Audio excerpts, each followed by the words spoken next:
मां तुझे सलाम, हमें तने सलाम करिए।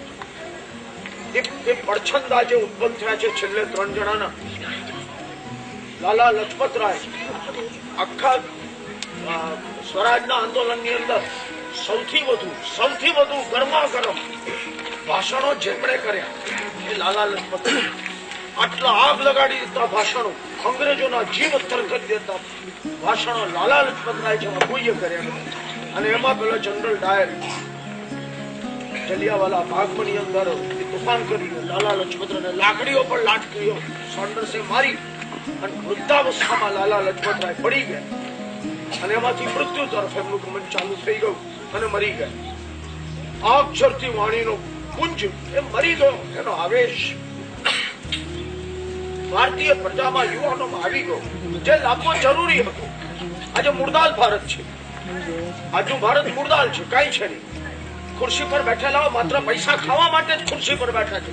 દેશને માટે સેવા છે જ નહીં, જુઠ્ઠા છે બધા. ભાજપ વાળા, કોંગ્રેસ વાળા બધા આ બધા બદમાશ લોકો છે. આપણે એવું એક કામ કરો કે લાલા લજપતરાય એકલા પેદા કરો. આપણે ખુરશીનું કામ જ નથી. ખુરશી પર આપણે ચૂંટાઈને જવું નથી. આપણે તો સ્મશાનમાં જઈને સ્વર્ગમાં જવું છે મા ભારતીને મળવા માટે. તો એના દરેકના રહસ્યો સમજો કે શું બન્યું.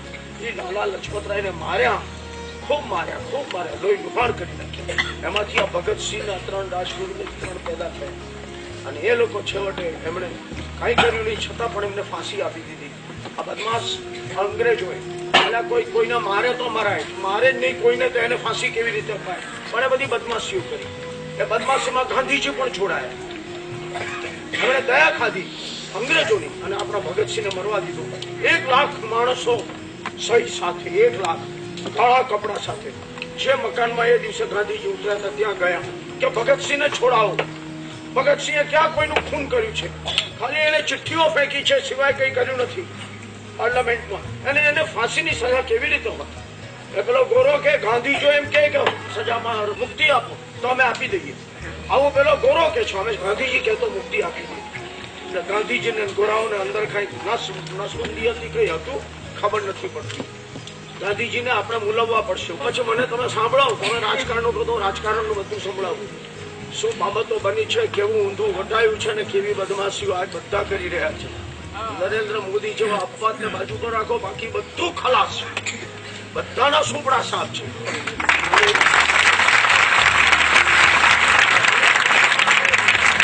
આઝાદી સાચી નહીં, દૂસરી આઝાદી આપણે લાવવાની છે.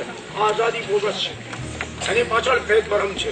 આ આઝાદી તો ફરજિયાત આપણી બરબાદી માટે આપણને આપવામાં આવેલી આઝાદી. આઝાદી ઇઝ ઇક્વલ ટુ બરબાદી. આપણી બરબાદી માટે અપાયેલી આઝાદી છે. એના ભેદભરમ નહીં શોધીએ તો આ બરબાદી થતી જ જવાની છે.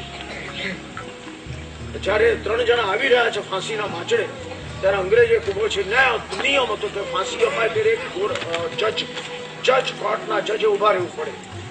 જજ ઉભા હતા, ઇંગ્લિશ જજ હતા, યુરોપિયન.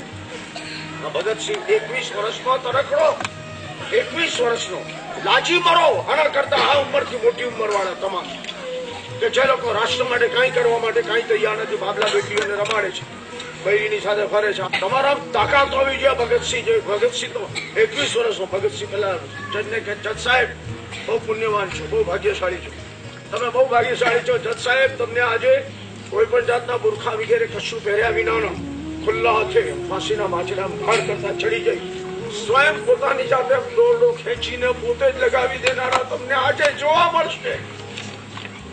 અમારું ભારતનું કવચ છે, અમારી તાકાત છે.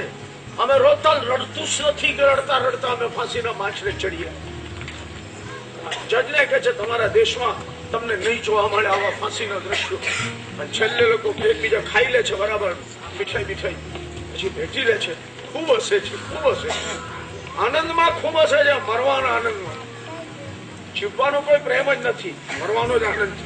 ખૂબ હશે છે, પ્રેમથી એકબીજાને ભેટે છે. રાજગુરુ ભગતસિંહ વગેરે પછી આમ ચાલે છે, ત્યારે બોલે છે મા પૂજે સલામ, મા પૂજે સલામ. રાષ્ટ્રના ધ્વજને પાકે છે અને મા રાષ્ટ્ર ધ્વજને સલામી આપતા આપતા એ ચડે છે. જજ ઠંડો ગાઢ સ્તબ્ધ થઈ જાય. ભારતના સપૂતોની કેટલી તાકાત છે. આ તાકાતમાંથી આપણને આઝાદી મળી, પણ આપણે તાકાત ખોઈને બેઠા એટલે આપણી આઝાદી ગઈ, ખલાસ થઈ ગયા. આવતીકાલ આપણી જોખમમાં છે. ધ્યાન રાખજો, ધ્યાન રાખજો. આ પાકિસ્તાન જેવી હાલત આપણી કરવા માટે અંગ્રેજો બહુ ઝંખે છે, બહુ બાજી બનાવી જ રહ્યા છે. ભયંકર ભેદી ભયંકર બાજી આપણી બરબાદી કરવા માટે અહીંયા અંગ્રેજો ગોરાઓ, જેનો લીડર છે લાદેન થી વધારે ભયંકર. તમારું લોહી ગરમ કરો તો કોઈની, આપણે હિન્દુસ્તાનમાંથી કોઈની જરૂર નથી. ખાલી તોફાનના બાળકો નઈ સચ્ચી આઝાદી લાકે રહેંગે. નક્કી વાત છે. આપણે અસલ વંદે માતરમ કરવું છે. અસલ વંદે માતરમ. હું તમારી સાથે અંદર જોડાઈશ, પાઠ પર નહીં બેસું, ત્યાં આવીશ અને અસલ વંદે માતરમમાં હું હાથમાં ઝંડો લઈને હું તમારી સાથે